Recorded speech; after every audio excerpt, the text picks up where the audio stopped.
सुबुद्धि होना चाहिए। फिर सुबुद्धि भी हो जाती है, वो भी करने से नहीं आती है।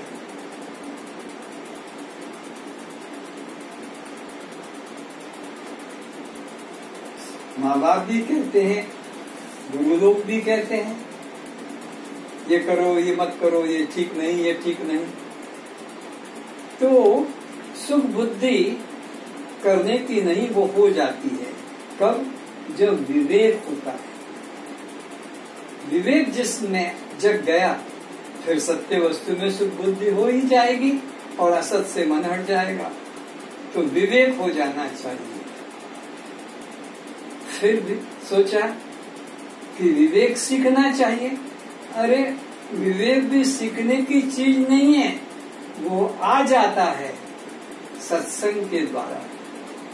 सत्संग अगर होगा तो विवेक ऑटोमेटिक बनेगा, सत्संग से विवेक आता है। तो फिर हमें सत्संग करना चाहिए। अरे वो भी हो जाएगा कब? जब कोई सद्गुरु मिलेगा, तब सत्संग हो जाएगा। तो सद्गुरु कैसे करें? अरे वो पुण्य जगेगा तो ये होगा, वो पुण्य जगेगा तो सद्गुरु मिलेगा, सद्गुरु मिलेगा तो सत्संग मिलेगा, सत्संग मिलेगा तो विवेक जगेगा, विवेक जगेगा तो फिर सत्य में अनुराग हो जाएगा, फिर अनुराग से प्रीति से तो फिर उसका ध्यान होता ही रहेगा। तो मूल वस्तु है सद्गुरु की प्राप्ति। अगर हो जाए तो फिर वो हमको परमात्मा का अनुभव करा ही देगा। जनक जी इसी अवस्था को प्राप्त कर अपना अनुभव प्रकट कर रहे हैं कि मुझ चैतन्य आत्मा के लिए कोई कर्तव्य करना नहीं है। तो ऐसे ही जनक जी को भी सद्गुरु की प्राप्ति हो गई, तो उन्हें भी ये होश आ गया कि यार मैं तो नित्य शुद्ध बुद्ध सच्चिदानंद आत्मा हूँ, मेरे में बंधन तीन काल में नहीं, ये गुरुदेव की कृपा से मैंने जान लिया। अब मेरे लिए कोई साधन करना कर्तव्य रूप में नहीं। जब यह जान लिया कि संसार भ्रांति है, बंधन भ्रांति है, तब यह प्रश्न ही गलत हो जाता है कि मैं भ्रांति से कैसे मुक्त हो सकूंगा। जब ये पता ही लग गया कि जगत है ही नहीं,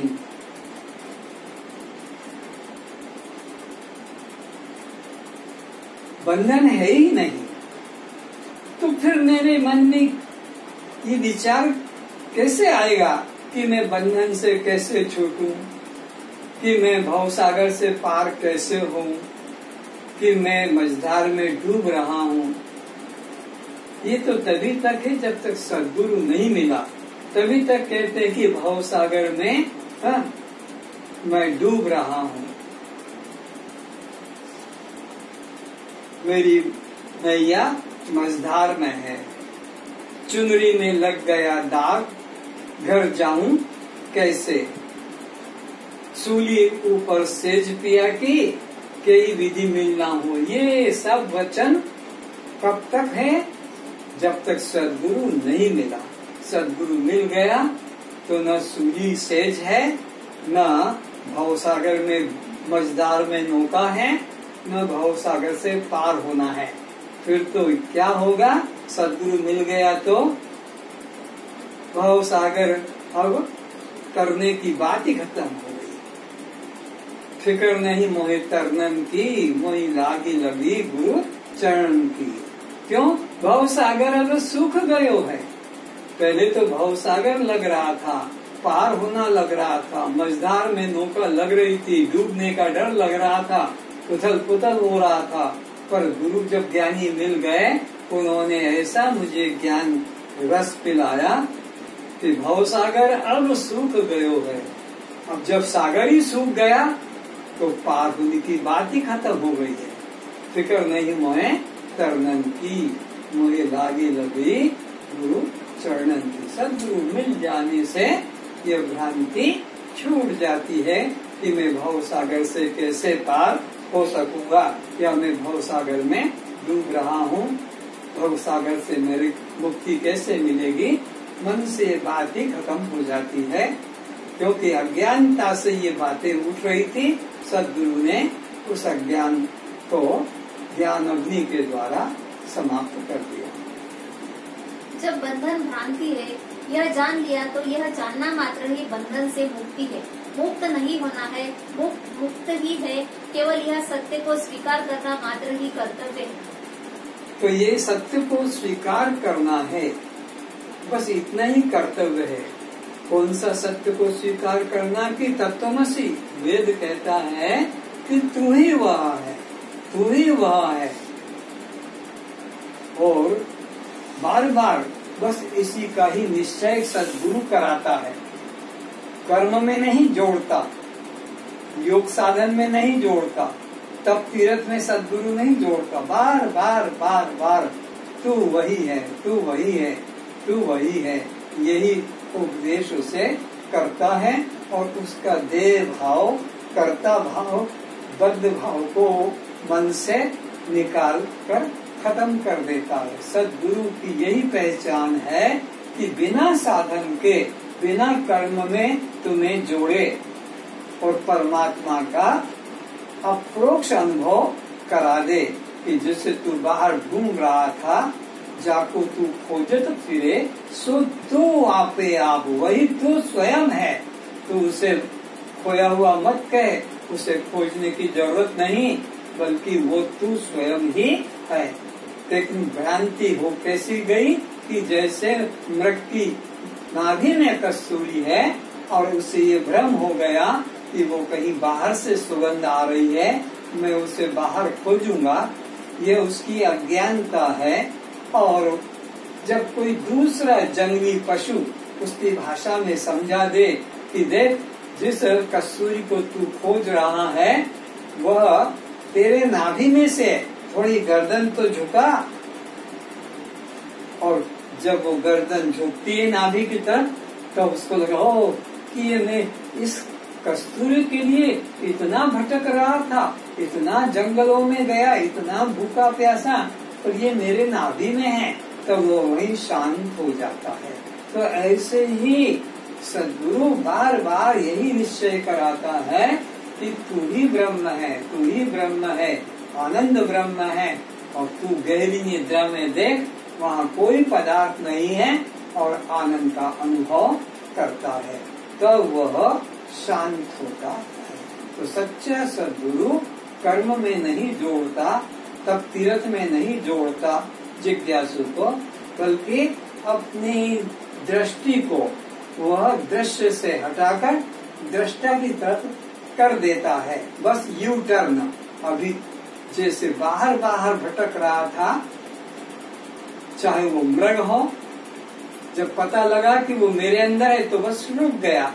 तो ऐसे ही जो बाहर बाहर भटक रहा था, वहाँ से दृष्टि को उलट दिया और अपने स्वरूप में उलट गई मेरी नैन पुतलियां।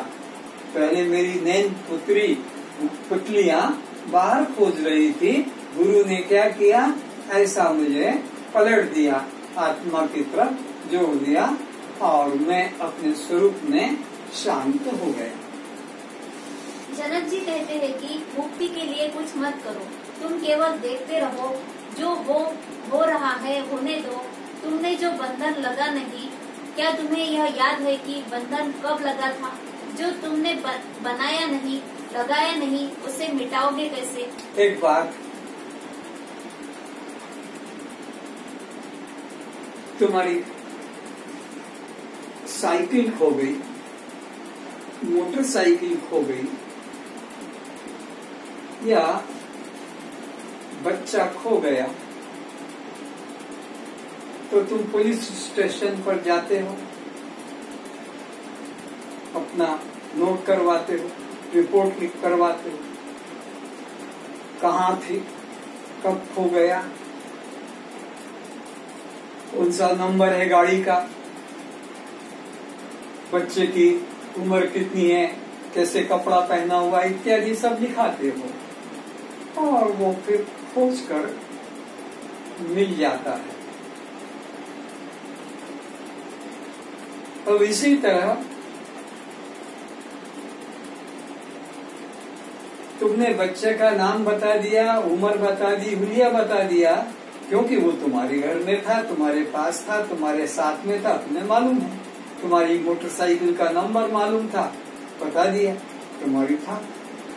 अब तुम जाते हो बद्रीनाथ, केदारनाथ, रामेश्वर, जगन्नाथ, अयोध्या, वृंदावन, उन पुजारियों के पास जाके प्रणाम करते हो।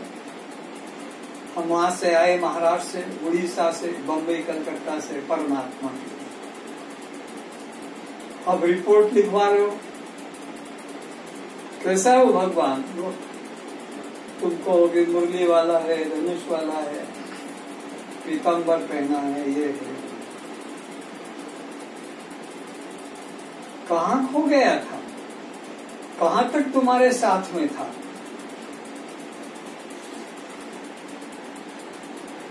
मोटरसाइकिल कहाँ भूल गए, बच्चा किस बाजार में छूटा वो बता देते हो, क्योंकि साथ में था, छूट गया। परमात्मा खोया ही नहीं तो रिपोर्ट क्या लिखा हो? अगर खोया होता तो बताओ कि इतनी जगह से वहां से खो गया, इतनी बजे खो गया और ये कपड़े पहना हुआ था। तो परमात्मा कभी खोया ही नहीं। तो मिलना क्या है? पाया कहे सो बावरा, खोया कहे सो क्रूर, पाया खोया कुछ नहीं, जो का त्यों भरपूर। अगर आप यहाँ से अपनी फैक्ट्री जा रहे हो तो कितनी दूर तक चले गए हो और कितना चलना है तुम्हें मालूम पड़ जाएगा कि 4 किलोमीटर दूर है तो 2 किलोमीटर अभी चले तो 2 बाकी है, और पहुंच जाओगे। चिन्ह दिख जाएंगे कि अब बस पहुंच रहे हैं। गांव जा रहे हो तुम दूसरे, तो तुम्हें पता है कि यहाँ से 10 किलोमीटर दूर है, तो मैं अभी 8 किलोमीटर तक आ गया और 2 किलोमीटर बाद पहुंच जाऊंगा।